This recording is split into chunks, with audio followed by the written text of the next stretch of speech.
Welcome to Assembly Calendar. I'm Mike Friesen. With us for our program today, Assemblyman Steve McLaughlin. Steve McLaughlin represents the 107th Assembly District in New York State, an Assembly District that includes Rensselaer, Columbia, and Washington counties. Thank you folks throughout the greater Capital District region for joining us for our program today. Steve McLaughlin, nice to see you. Good to be here.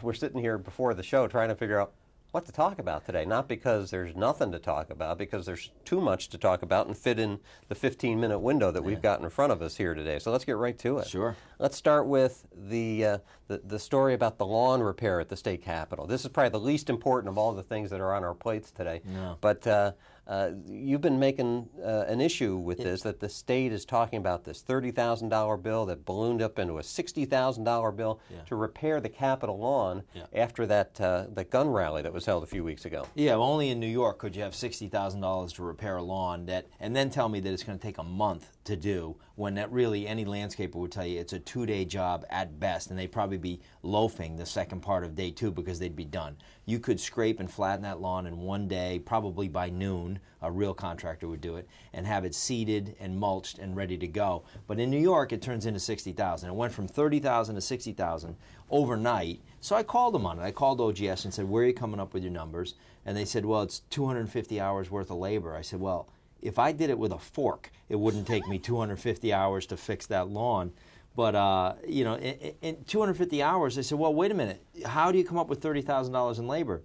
Well, I said, all these guys, are you outsourcing it to a landscaping company? No. Well, then they're OGS employees. They're getting paid to landscape. That's what they do. If they're not on that lawn, they're on another lawn. So you can't tell me there's $30,000 worth of labor. They're getting a paycheck every 2 weeks. So that's a bogus claim. And then we had $30,000 in materials. Interesting that they came up with the exact same number twice, $30,000 and $30,000.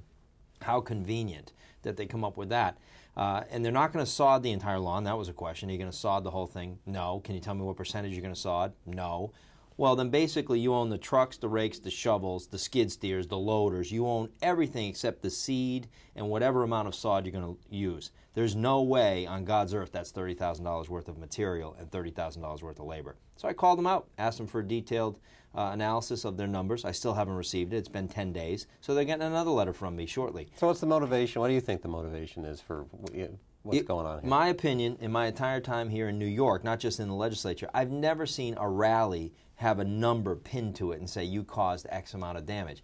I believe that this was a slap at the Second Amendment supporters who stood out there in a cold, freezing, drizzly day supporting their Second Amendment rights by exercising their First Amendment rights. I think it was a slap by this administration at those same supporters. That's the way I view it. All right. Our big stories that we've got to get to today are the passage of a state budget and the arrests of a few of your colleagues in the state legislature. A couple members of the Assembly, a state senator who was in leadership just a couple of years ago, all taken away in handcuffs. Charges of corruption, bribery, misuse of their power, state funds. And what's strange to me, it's hard for me to believe, is that this story is greeted with a reaction of, more of the same. Right. That's unfortunate and that's tragic. And the whole week or two when we were out last week, it was just disgusting to watch this corruption unfolding before our eyes. And who knows if this is it. And given Albany, that's probably not it. It might just be the tip of the iceberg. So I called for a Moreland Commission right away. I think that this should have been done 2.5 years ago by the governor when he first came into office and was talking about doing it. When he ran for office, this was one of the things he ran on, was corruption in the legislature. Right, exactly. Doing something about it. Exactly, as did I. I said I'm running on jobs, spending, taxes, and fighting corruption.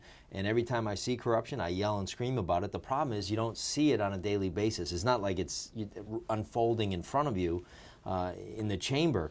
But when we see it, it's incumbent on us as members of the legislature to not stay silent. Once this breaks and once this happens, yes, they're due their day in court. But we have members here where we know, it's not even alleged, we know that they've stolen money. We know what they've done. They need to go, and it's incumbent upon us as a legislature to not stay silent and stand up and demand better. The people of New York have every right to be disgusted by this. I'm disgusted by it. Most of us come down here and do our jobs in an honest way, and we get painted with the same broad brush. And that's just unfortunate for us, but it's something we have to deal with. I know that every day I come to work and do my job honestly, but for those that aren't, it's time to clean this place up. And if the legislature's not going to do it themselves, which they're clearly not going to do, because we have J-COPE, where we basically put the foxes in charge of the hen house. We have politically appointed members of J-COPE. If they're not going to do it, the legislature's not going to do it, then we need a Moreland Commission. And I think the governor missed an opportunity here a couple days ago when he said he's not going to appoint one. I think that's the wrong way to go. I know that some people say that's declaring war on the legislature. Oh well. Too bad. Declare war and let's get this place cleaned up. Again, that was what got him to Albany, was doing just that. J-COPE, for those who don't know, that's an ethics panel. That was created by the governor, right. Again, in his mind to root out, but it's been pretty ineffective. Well, it's been anemic at best. They've really done nothing. We've got Preet Bharara, the U.S. attorney. He's the one doing the job. He's the one. He deserves great credit for that. But J-COPE certainly isn't getting the job done. Does anybody know who these members are? Have they come out with any kind of penalties against anybody of any substance here? No. So I just think that it's a failure.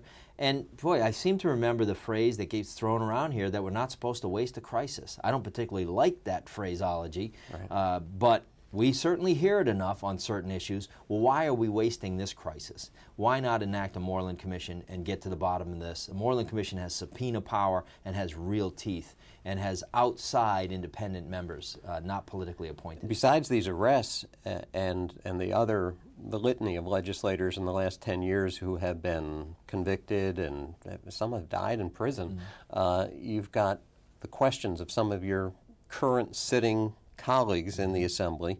The Speaker himself there have been questions asked about the way he handled paying off those who were accusing one of the members of sexual harassment. Yeah, that's occurred, and there's certainly anybody that's involved in this stuff has to answer some very tough questions, but those questions have to be asked. Those questions have to be, you got to hold people's feet to the fire. If you're finding issues here, they've got to be dug up, and J-COPE's just not getting the job done.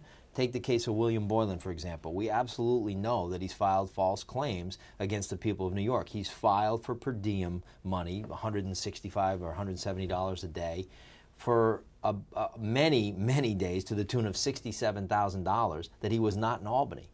There's no debate there. We know he did it. The comptroller at this point is not paying him his current per diem in order to try to claw back some of that money. Why is he still in office? I don't understand that. There's no conjecture. We know what's gone on here, but yet he remains standing as an assemblyman. It's not right. It's an amazing story, and one that I'm unfortunately have the sense that we'll continue to be following here as we learn more. And I'm going to guess from some of these current investigations, this is how it happens. You look into some investigatory areas, and then that just takes them into others. It seems to be a leapfrog kind of a situation. It does seem to be that way, absolutely. All right, the state budget, let's talk about that some. An opportunity for the state to do something good, something right. This is the spending plan for the next fiscal year in Albany, starts 2013 to 2014.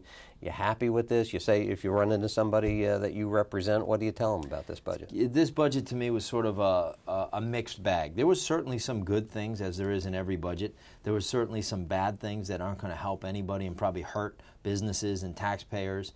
So it's a mixed bag. I viewed it as a very pedestrian budget. There was no really big, bold strokes in there. There was certainly some gimmicks in there, which none of us like. So it was sort of a mixed bag, and I guess my votes reflect that. I voted yes on 5 sections and no on 5 sections. So there was something, but on every section, even the things I voted yes on, there was plenty of reasons to vote no. Same thing with my no votes. You could have voted yes and made your case either way. So I think as a legislator, you have to analyze that section of the budget and do the best you can for your people that you're representing, and that's what I try to do on every vote, and that's what I did on these budget votes. So there's a mixed bag. There's nothing great or earth-shattering in there, and there was some things that should not have been in there. So I sort of have lukewarm feelings toward it. We've got some of your remarks here that you made during the debate on the floor, during the capital projects portion of the budget. You stood up and you, in that particular moment, talked about the SAFE Act, which goes back to that whole rally that was held out in Capitol Park. This was where the funding was going to be for that? Yeah, but it was interesting because it was hidden within an IT, an information technology line item. So there was no specific line item for funding the database to enforce the SAFE Act. So we're talking about $35 million, $36 million of taxpayer money that was not line itemed out. It was buried within an IT line item, and that was disturbing to me. Let's take a look at what Steve McLaughlin said on the floor. We'll be back with more of today's Assembly calendar. This, I was specifically looking for this funding of the SAFE Act because I've repeatedly said I won't vote for anything that funds this SAFE Act that I view to be unconstitutional, and I think the courts will eventually agree with us when it gets to court. So I'm going to be voting no on this. Not that there's not some decent things in this bill, there is, but I'm specifically voting no because it funds the SAFE Act. I also think that it should have been done as its own line item. If you're going to own it, own it. That's what the Senate should have done, the Assembly should have done. If you're going to fund it, put it in there as its own line item, as I give the governor credit for actually doing that. He had it in there as a line item.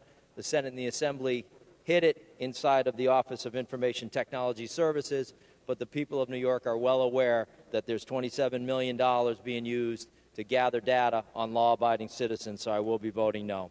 Thank you. It's interesting what you say there about owning it, because there's also been some criticism of this budget in the sense that there were things included in the budget that maybe shouldn't have been, that really didn't have anything to do with state funding. I think, for example, the minimum wage. The legislature couldn't really seem to get that done outside the budget process, so you put it in the budget process, the budget gets passed, you get, all of a sudden, we've got a new minimum wage in the state of New York. Yeah, that happened quite a lot where they sort of bury things in. In this particular case, that absolutely, and I do give the governor credit, at least in his budget he had it as a line item. I may be vehemently opposed to it, but at least the man put it in there as a line item, so I give him credit for that. The Senate and the Assembly, as they were coming up with the final budget, they buried it, and that's all it was. It was buried. It took us a while to find it, but we did, in fact, uncover where that money was.